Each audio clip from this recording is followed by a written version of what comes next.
ASC asking the questions, and now they forwarded the name. Others poked holes in terms of the rushed nature of this whole process, especially with the lack of release of the score sheet in terms of the 10 candidates who are being vetted for this particular position. Do you pick any issues with this?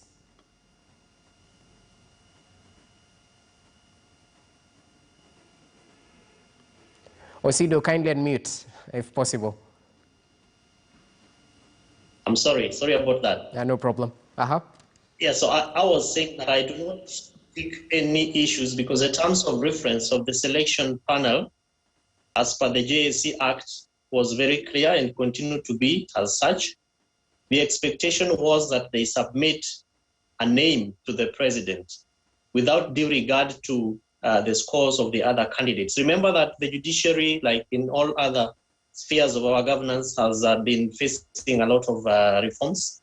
And so, for instance, the initial expectation was that we would have expected 3 names, but as per the changes in the JSC Act, I think 2016, that was dealt with, because when that then would have happened, then we would have had the mandate and the expectation that they then open it up so that we know the score sheets of all the other 10 candidates. But in the event that you do not have a second and a third and a fourth and a sixth up to the 10th candidate, you only submit 1 name, then that does not become a very specific requirement. The second issue, in my view, is to look at the expectation of the citizens against the performance of the other candidates.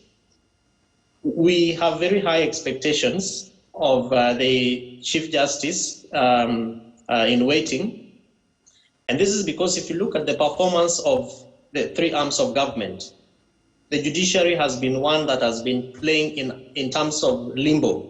And this has been purely because of the fragmented relationships between the executive and the judiciary.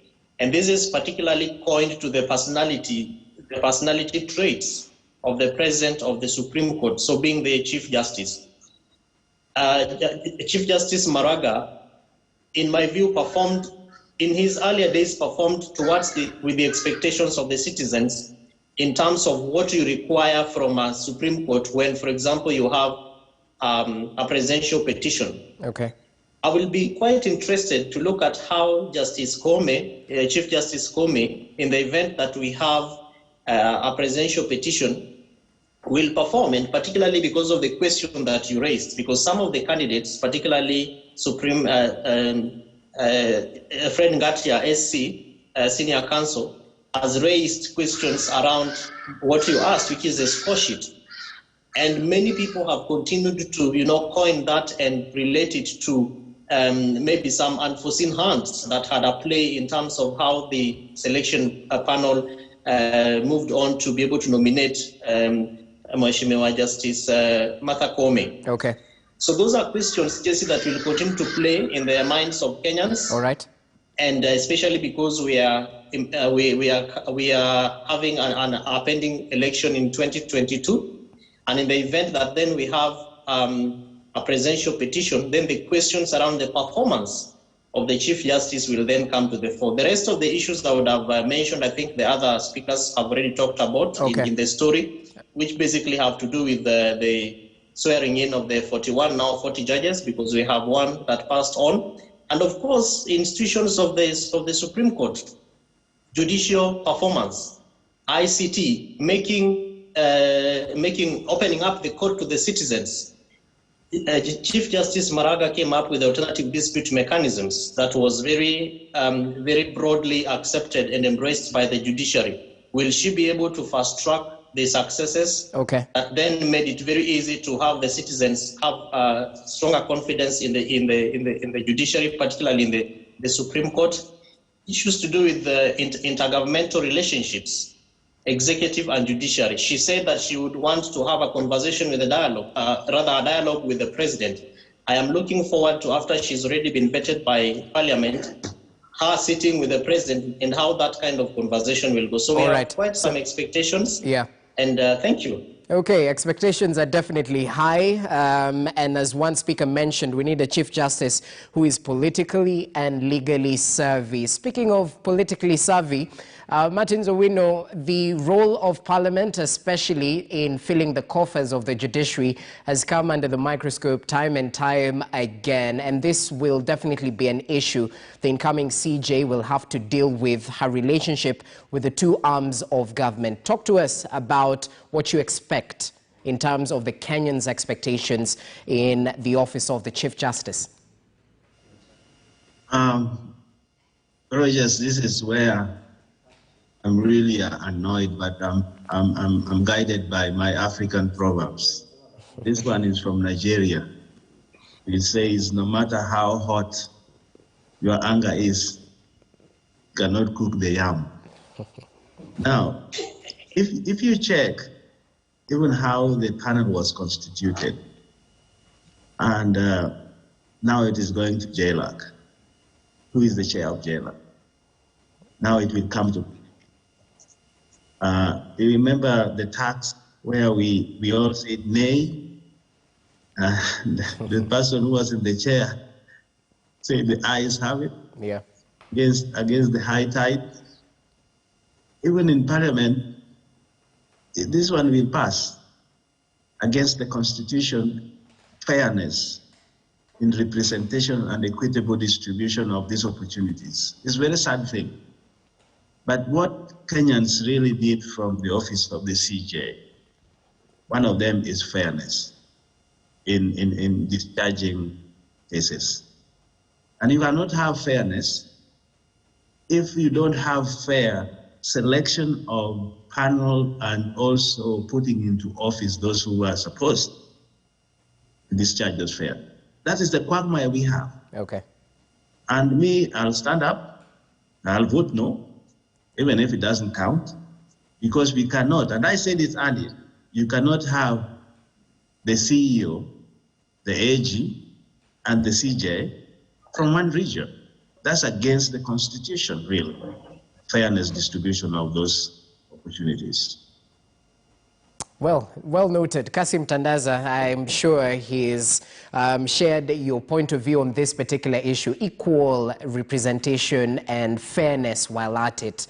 What say you about this, while Parliament will definitely play a big role? I've talked about Article 250, specifically sub-Article 4, over and over again. Unfortunately, since I come from the minority, the marginalized, nobody picks it up from there. But I'm glad my colleague from DIWA has seen this. You have a second vote. Your vote will not be alone on this matter. And how can it be that only one Mount Kenya region operate from the highest echelons? Is it because the CEO himself comes from there? Probably will start from there. But the saddest part is we've been talking about the performance of the economy, the grand runaway corruption, and we have the Mount Kenya people at the top there. Would we then say as Kenyans that Mount Kenya as a whole are letting this country down, even after appointment, because that is where they have taken us to? And for how long will this continue? So for Martha Koome as a person, I would want to commend her on one of her judgments, which was put to her during the interview. Okay. On the eve of the general election, more or less on the eve of the general election in 2017, in terms of the issue of the matter of returning officers, which is dispensed with speed. I'm hoping, because I'm sure even when I vote no, she'll be approved from the committee and from the National Assembly.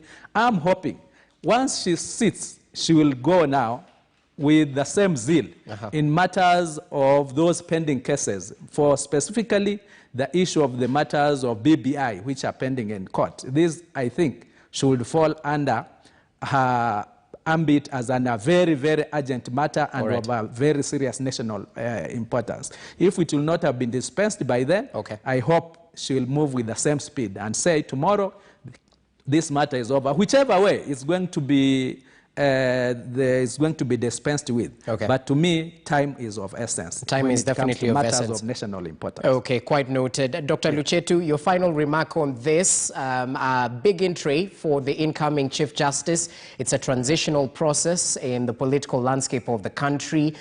41 judges, now 40, that are set to be confirmed by the President. What say you about what Kenyans expect?